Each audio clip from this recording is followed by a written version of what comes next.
Hi, this is Greg. So I'm going to show you now how the hitboxes are enabled and disabled within the system. So go to the active hitboxes and remember these names. These are names that are called.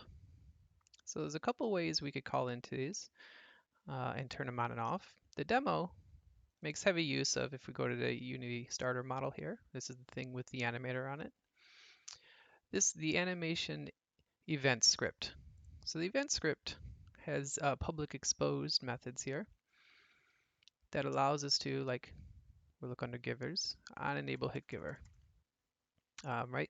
So we call into this and call enable hit giver and then pass it the name of the hit giver. So how do we do that in animations? Well, if I double click on our controller here, it's going to open up our animator window. I'll go back to the base so you can follow along. So at the base, here's got our animations. We go to actions, and then here's all the actions. So I'm just going to choose a random one here because I want to get to the animation. Unity M hook punch. Sure, let's click on that. And then down here in the project folder, we'll click on it. So the reason for that is because we're using animation events for a lot of these enable and disable calls. If you scroll down, you'll see a tab called events.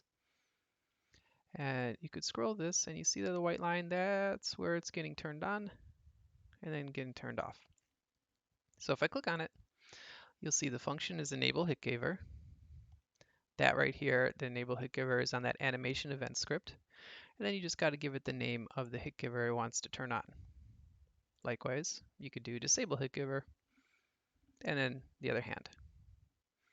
And just like you would do hit givers, you could do the same thing for hit takers. Enable hit taker, the name of it, disable hit taker, and the name of it. So that's the animation event way. So these then are being called into this script here. Another way you could do that, if you don't want to deal with the animation event, so you don't need that fidelity, is you can go to the character editor, the action character editor, where we have the actions here.